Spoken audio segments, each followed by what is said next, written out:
I am Ferdinand Marcos, and I am the President of the Republic of the Philippines. I stand today on behalf of 110 million Filipinos. Hello people and hello universe, it's me again. Shout out sa inyo mga kababayan, especially the Marcos loyalists and supporters. But anyway guys, mayroon tayong very important upload video updates, no? Itong nakarang araw, alam po natin, ito si Senator Zubiri ay napatalsik bilang Senate President, no? Pero karamihan po sa atin, ang pinakadahilan, ito po yung sabi niya nga sa kanyang statement, no? Sabi niya dito sa PI, People Initiative, at siyempre sa charter chains, no? Kasi ano guys, pero actually sa PI naman hindi naman totoo yung gawa-gawa lang mga kalaban, ano? Yun daw ang dahilan, sabi ni Senator Zubiri, kung bakit siya napatalsik. Yun po ang nakikita niya sa charter chains at saka yung Senator Bato na Pedialix, yung hearing diyan, yun ang kadahilanan. Yun ang sabi niya, at yun din po ang nakikita natin. Pero wag kayo guys, mayroon totoong kadahilanan kung bakit napatalsik siya sa Senado at natuklasan ni Senator Binay. Siyempre guys, na-sorpresa siya, siyempre na dismaya din, of course guys, no? Bakit? Nandahil sa isang paa, napatalsik si Senator Zubiri. Biro nyo yun? Aba, delikado pala guys. Ang bawat bahagi ng katawan talagang kaya palang magpatalsik ng isang mataas na opisyal, di kayo naloka. Parang pinagkaisihan si Senator Zubiri. Pero in my own opinion guys, ito, kung dahil lang sa isang paa, napakababaw yung dahilan mga besyan, ipagkanulo mo yung pinakamataas na opisyal nyo, nang dahil lang doon sa paa. Why not na hindi nyo pag-usapan? No? Mag-usap kayo para nang sa ganun magkasundo-kasundo. Aba, ganun pala yan guys sa loob ng Senado. Okay? So, dahil dito mga bes, ito po basahin po natin. Ang sinabi po dito mga kababayan, ito po, courtesy po ng balita ito mga bes. Sabi po dito guys, Binay na sorpresa, na sorpresang paa ni Revilla, isang dahilan para mapatalsik si Zubiri. Oh guys, no?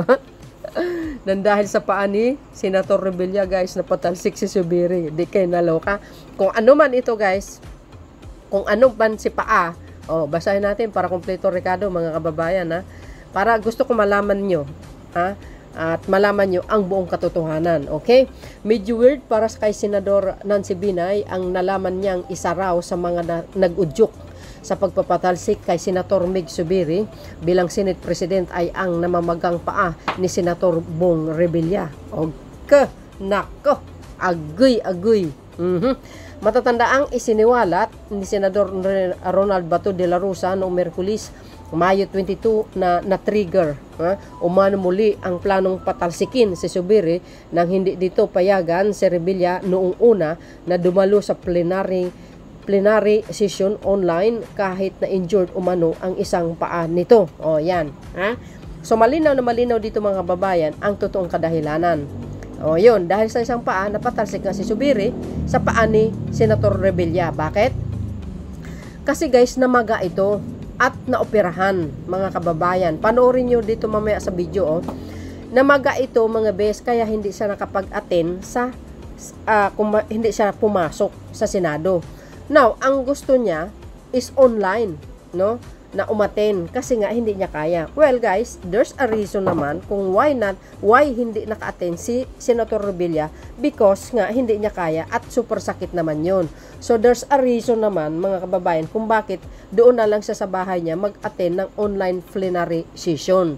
So ang gusto ni Zubiri mga bes, ayaw niya.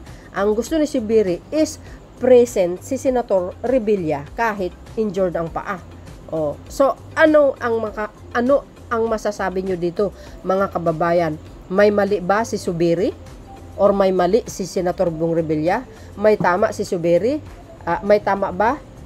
May tamang reason si Zubiri? Or may tamang reason din si Revilla? Kayo pala ang maghusga mga kababayan. Okay? So tuloy.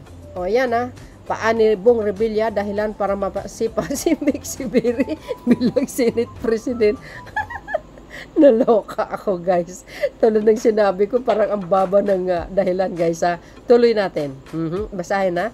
Ang sinabi dito mga kababayan, sa isa namang pahayag nitong Biyernes, Mayo 24, inamin ni Binay sa isa sa amin na mga senador na nanatili sa panig ni Zubiri na nasurpresa siyang impormasyon ibinahagi ni De La Rosa. Marites ito, pero talagang ganyan, guys, ang buhay nila sa loob ng Senado. Ay, naloka ako dahil sa paa, talsik ka. Medyo weird lang kasing isipin na sa dinadami ng conspiracy theories na nagsilabasan sa likod ng Senate Co-op, isang paalang pala ang dahilan kung bakit nasipa at natanggal sa pwesto si Senator Migs. So ganon na nga, the best or worst interest of the nation is just a foot away. Agay, sabi ni Senator Binay. Pero mo guys, na dahil sa paa, napatalsik si Senator Zubiri. Parang pinagkaisahan talaga si Senator Zubiri para mapatalsik. Okay? Kung yung paa ang dahilan ng pagkatanggal sa pwesto ni Senator Migs Zubiri, masasabi natin that they have really put their best foot forward. Agay. If a sore foot can inspire such decisive action, nako, just imagine what a fully functioning pair of feet could do. Wow, grabe. Biro mo, just imagine daw, guys, fully functioning daw ang magkabilang paa o pair of feet could do. Ano ba ang maaring magagawa ng isang paa para mapatalsik ang isang Senate President? Naloka ako dito. But for now, the foot has spoken. Sama-sama para sa paa ni Bong Revilla sa adni Senator Binayan, guys. So, ibig sabihin dito, nang dahil dyan sa paa na yan, nagsama-sama sila. Nagkaroon sila po ng pag-uusap. Nagkaroon ng permahan, na 15 senador ang bumoto para mapatasik si Senator Zubiri dahil sa paa na yan.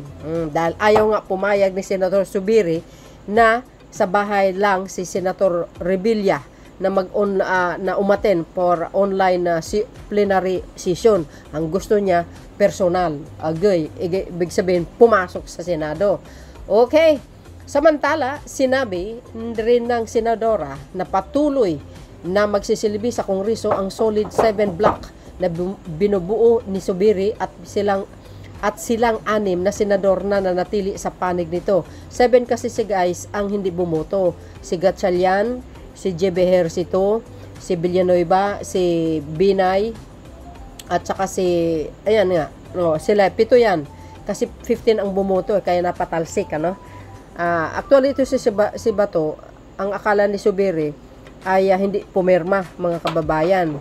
Yun pala, kalaunan, nalaman niya na pumirma, kaya medyo lalong na heartbroken. Nagiging fan dump si Zubiri, guys, lalo na niyakap daw ni Senator Bato ang kanyang misis.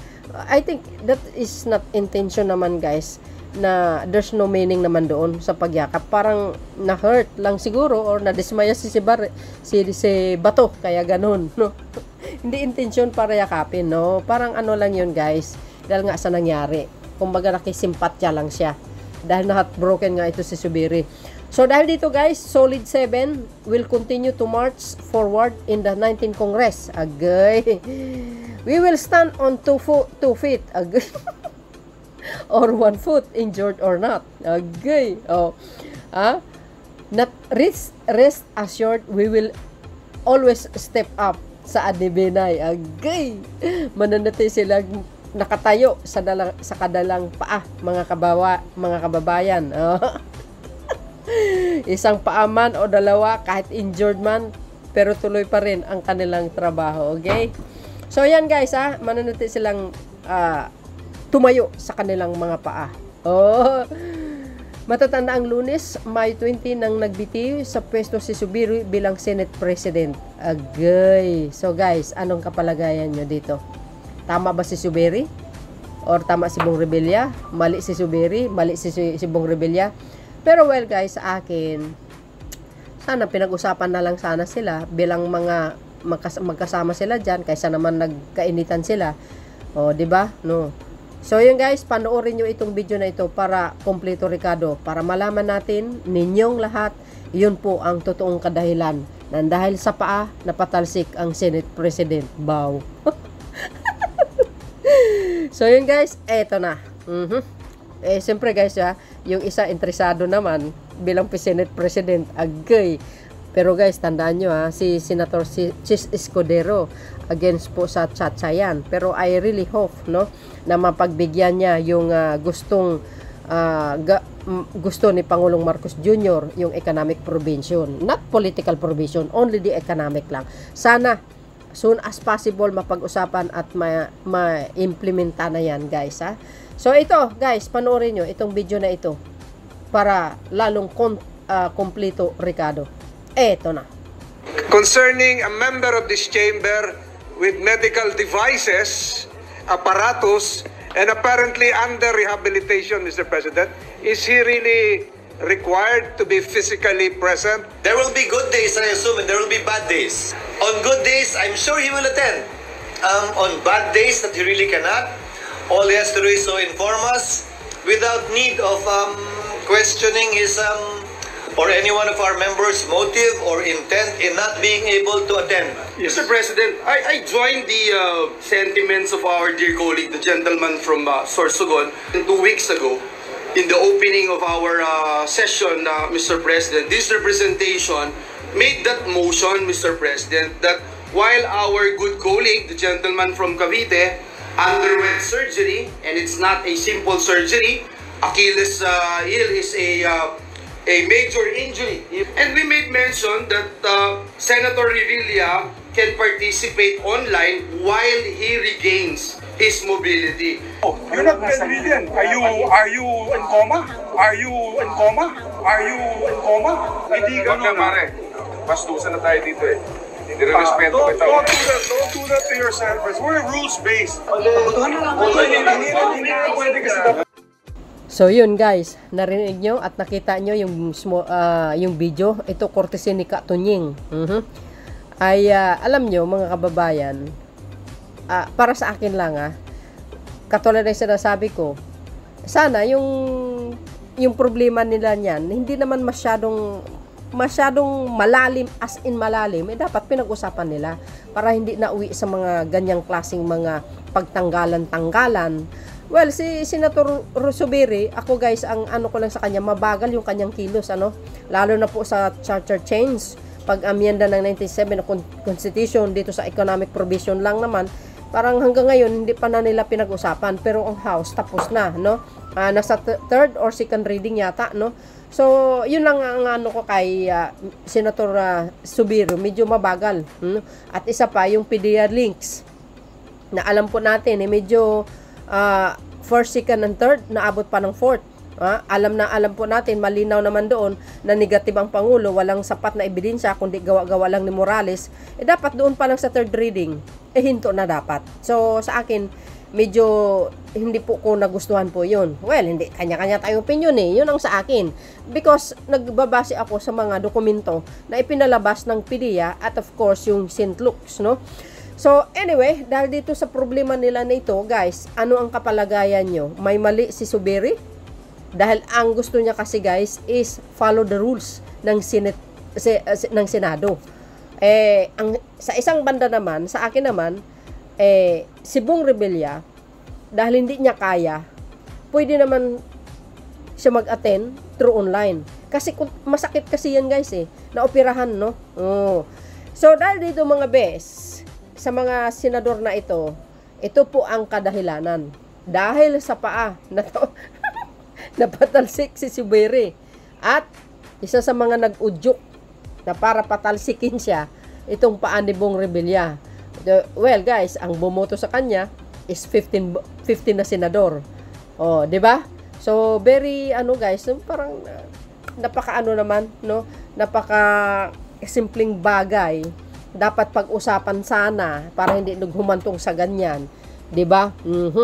So sa sa paraan na pagtanggal kay Zubiri, para sa akin guys parang hindi yata maganda, no? Ewan ko lang sa inyo, kanya-kanya to yung opinion. Pero sa kabilang banda dapat pinag-usapan, no? Nang maayos. Ito naman si Senator Bato, mga kababayan, alam nyo naman, ang akala ni Zubiri ay kasama niya hanggang sa dulo. Agoy, yung pala pinagkaisahan din niya, no? At siyempre nilaglag din siya ng mga Duterte supporters na senador. I think si Senator Mig Zubiri is PDP laban ba ito, guys? Correct me if I'm wrong, ano? Yun, walang kakampi. Ilan lang ang hindi nagpumirma, si Senator Binay, Villanueva, at saka si Gatchalian. 7 yun sila 7. So dahil dito guys, iyan lang po ang aking latest updates video sa inyo, at gusto kong malaman nyo ang totoong kadahilanan, at yung source natin is very totoo naman, real source yan, courtesy ni Katunying. Ayan, and of course guys, kayo na po ang bahalang humusga. Anong kapalagay nyo? See you again guys on my next upload video. Bye bye bye and babush. God bless Philippines.